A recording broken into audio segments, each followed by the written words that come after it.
ETF index mutual funds నేర్చుకుని stock మార్కెట్లో రాణించాలనుకుంటున్నారా? వెంటనే ఈ నెంబర్కి కాల్ చేయండి. विमान जो है तो वो हमारे दोस्त ने वीडियो बताई एटला मटे वीडियो मोह करता हो तो वहाँ एयरपोर्ट है तो वहाँ पे विमान उतर रहा है. నమస్తే, welcome back to Suman TV. ప్రస్తుతం మనతో పాటు ఉన్నారు పబ్లిక్ స్పీకర్ రజనీ రమ్మ గారు. నమస్తే మ్యామ్. నమస్తే నవీన. మేడం, ఈ ప్లేన్ క్రాష్ ఏదైతే ఉందో ఆ వీడియోని మొత్తం అది ఎలా జరిగింది, ఇన్సిడెంట్ ఎలా ఫ్లై అయింది, ఎలా పడిపోయింది, ఎలా బ్లాస్ట్ అయింది, ఇదంతా కూడా కళ్ళకు కట్టినట్టు చూపించిన ఫోటోగ్రాఫర్ అనాలా, వీడియోగ్రాఫర్ అనాలా, కానీ ఆర్యన్. ఇప్పుడు ఆర్యన్ అనేది మొత్తం అందరు నోట్లో తిరుగుతుంది పేరు. సో అతని దగ్గరికి ఈ గుజరాత్ మీడియా సంబంధించిన వాళ్ళు వెళ్ళి అతనితో బయట తీసుకున్నారు, మాట్లాడు అసలు ఏంటి, నువ్వు ఎందుకు వీడియో తీసావు, అంటే నీకు తీయాలనిపించిందా, చాలా ఫ్లైట్స్ వెళ్తూ ఉంటాయి కదా, నువ్వు ఎలా క్యాప్చర్ చేసావు ఏంటి అని అడిగినప్పుడు తను చెప్పిన మాటలు ఒకసారి మనం గుర్తు చేసుకుందాం. అసలు ఆ అబ్బాయి కూడా పాపం ఎటువంటి సంబంధం లేని వాళ్ళందరూ కూడా భయభ్రాంతులకు గురయ్యారు. ఇప్పుడు ఈ అబ్బాయి కూడా ఏమంటారు భయానికి లోనయ్యి అప్సెట్ అయిపోయాడు అని చెప్పి మనకు చెప్తున్నారు. మరి ఆ సమయంలో అందరూ వెళ్ళారు, ఇంటర్వ్యూ చేశారు, కాస్త తేరుకున్నట్టుగా ఉన్నాడు. అంతే, భయపడతారు కదా, అమ్మో నేనేం చేశాను నా చుట్టూ పడుతున్నారు, ముందు భయపడిపోతాడు. అసలు అది ఆ క్రాష్ చూడంగానే భయపడ్డాడు, ఫాదర్కి చెప్పడం జరిగింది.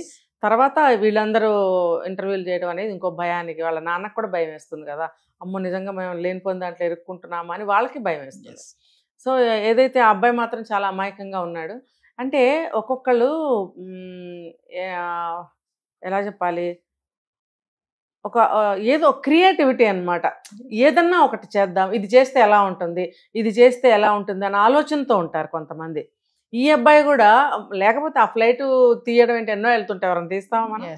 మహా అయితే ఫ్లైట్లో కూర్చున్నప్పుడు టేక్ ఆఫ్ దగ్గర ల్యాండింగ్ దగ్గర తీసుకుంటాం ఒక ఫోటో వీడియో.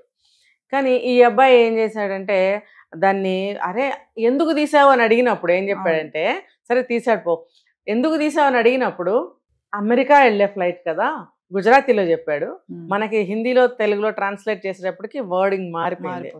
ఏం చెప్పాడంటే ఇది అమెరికా వెళ్ళే ఫ్లైట్ కదా, చాలా పెద్దగా ఉంటుంది కదా. అతను ఇంకొక విషయం ఏంటంటే అక్కడ ఉండే కుర్రాడు కాదు, ఏదో ఊరు నుంచి ఇక్కడికి వచ్చాడు, వాళ్ళ నాన్న మెట్రోలో పనిచేస్తాడంట.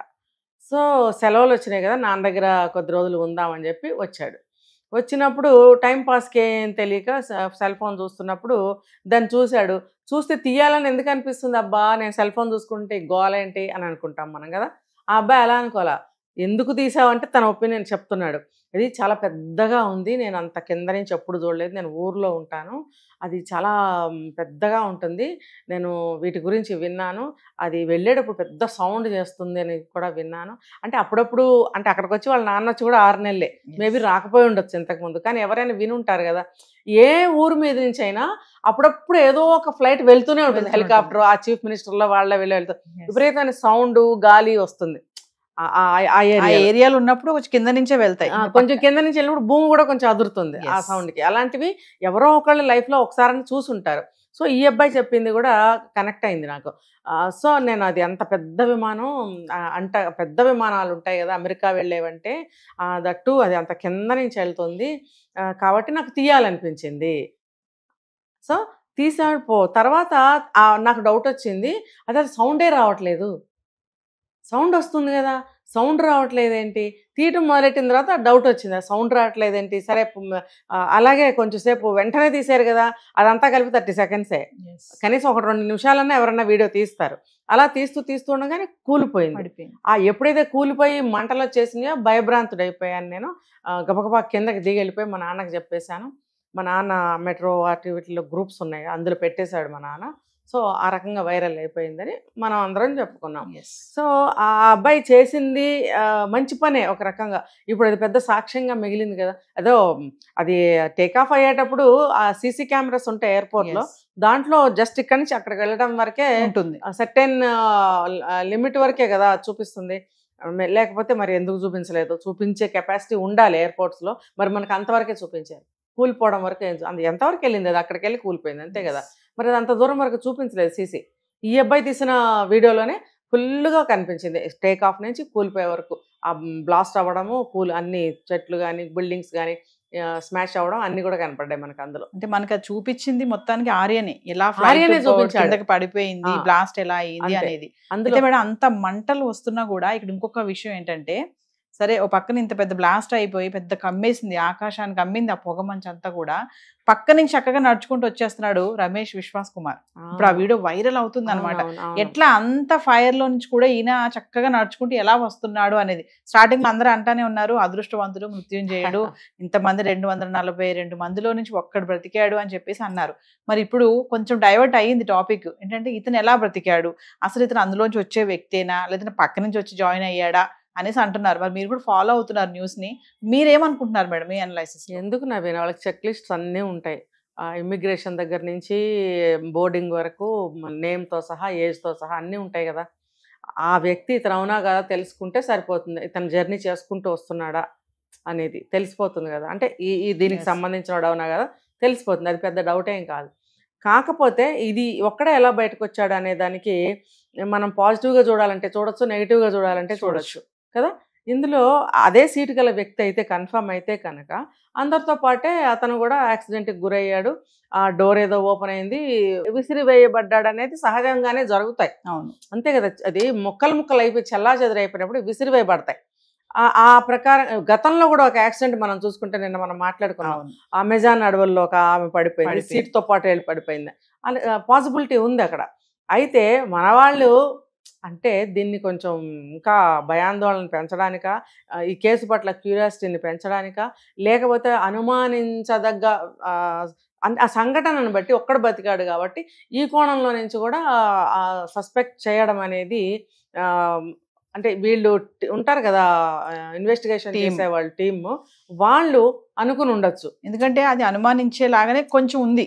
పక్కనే పెద్ద మంటలు మేడం, నల్లగా వచ్చేస్తున్నాయి పొగలు, చక్కగా నడుచుకుంటూ వచ్చేస్తున్నాడు ఆయన మంటల్లో నుంచే. అది కొంచెం ఆలోచిస్తే సాధ్యం కాదు కదా. మనం ఇలా ఆలోచిద్దాము పోనీ, ఓకే అందరితో పాటు ఆయన కూడా పడ్డాడు, మరి ఎందుకు కాలిపోలేదు అంటే నేను పాజిటివ్గా అడుగుతున్నా. ఇప్పుడు మనం నెగిటివ్గా చెప్పుకున్నాం ఒక్కడ ఎలా కాలిపోకుండా వచ్చాడని. నేను దీన్నే మళ్ళీ రివర్స్లో అడుగుతున్నా, మరి ఎలా వచ్చాడు? అందులో నుంచి వచ్చినవాడే కదా, వచ్చాడు కదా, ఎందుకు వచ్చాడు? ఎందుకో అతను కూడా కాలు చచ్చిపోవాల్సిన వాడే, అదృష్టం బాగుంది కాబట్టి బతికాడు. ఇప్పుడు కొంచెం దూరంగా విసిరేయబడ్డాడు. ఇప్పుడు మంటలు ఇప్పుడు బళ్ళమని పగిలిపోయింది ఒక వస్తువు, అక్కడ దాంట్లో వాటరో ఆయిలో పప్పు ఉప్పు ఏదైనా పడిపోయి అక్కడే పడిపోతుంది. కానీ ఆ పగిలిన గాజు ముక్క కొంచెం దూరంగా పడకూడదా? ఈ ఫ్లైట్ అనేది చిన్న మొక్క, చిన్న వస్తువు, అది చూస్తే పెద్ద బిల్డింగ్ లాగా ఉంటుంది. అది మరి అది పగిలిపోయింది అని అంటే అది దాని ముక్కలు శకలాలు ఎక్కడెక్కడ పడతాయో ఇంకా చాలా కాలం వరకు ఆ శకలాలు మనకు దొరుకుతూనే ఉంటాయి, కనిపిస్తూనే ఉంటాయి. అది మరి ఆ రకంగా అతను విసిరివేయబడి ఉంటాడు. అయితే కన్ఫర్మ్ చేసుకోవాల్సింది అతను 11A సీటు నెంబర్ అని చెప్తున్నప్పుడు 11A సీట్ నెంబర్కి బ్యాక్ సైడ్ ఎమర్జెన్సీ గేట్ ఉంది, అది ఒకటి సస్పెక్ట్ చేశారు. ఎలా ఆయన వెనక్కి వచ్చి ఆ గేట్ సీటుతో పాటు పడ్డానంటున్నాడు. మరి ఇలా వచ్చి ఇలా పడ్డాడు ఏమో, మొత్తం పగిలిపోయి ఆయన ఎమర్జెన్సీ గేటు ఆ గేట్లో నుంచే బయటికి రావాలనే ఉంది. పగిలిపోయినప్పుడు గేట్ దగ్గర నుంచి అంత భాగం పగిలిపోయి ఉండొచ్చు కదా. ఇది ఎమర్జెన్సీ గేట్ అయితే 11A ఇక్కడ ఉన్నప్పుడు ఆ గేట్ భాగం పగిలిపోయినప్పుడు ఎక్కువ భాగం పగిలిపోయి ఉండొచ్చు. అందులోంచి 11Aలో ఉన్నప్పుడు ఇతను కూడా పడిపోయి ఉండొచ్చు. దీనికి పెద్ద అనుమానాలు మనం తీయాల్సిన అవసరం లేదు పాజిటివ్ వేలో ఆలోచిస్తే. నెగిటివ్ వేలో ఆలోచిస్తే కనుక మరి ఇన్వెస్టిగేషన్ టీమ్స్ వాళ్ళకి అన్ని ఆధారాలు కావాలి కాబట్టి చేసుకుంటారు, చేసుకోనివ్వండి. మనం అనవసరంగా తోకలు ఏకలు పీకాల్సిన అవసరం లేదు దాన్ని. సో ఏదేమైనా మేడం ఆర్యన్ మాత్రం ఒక విట్నెస్ గా మిగిలిపోయాడు ఫ్లైట్ యాక్సిడెంట్. ఇప్పుడు రమేష్ విశ్వాస్ మాత్రం కొంచెం అనుమానం వ్యక్తం అవుతుంది అతని పైన, ఎట్లా వచ్చాడు బయటికి, ఆయన ఏది అనేది ఏదైనా మీరు అన్నట్టుగానే టీమ్ ఇన్వెస్టిగేషన్ తర్వాతే మనకి అంతే. ఏది మనం ముందుగానే ఎవరిని నింద వేయకూడదు, బాధించకూడదు. ఇలాంటివన్నీ అబ్బాయి చెవికి కూడా వెళ్ళుంటాయి కదా. ఒకవేళ అతనికి ఏమీ తెలియదు అంటే ఎంత బాధపడతాడు కదా. అందుకని గబుక్కనే అనకూడదు. Thank you ma'am.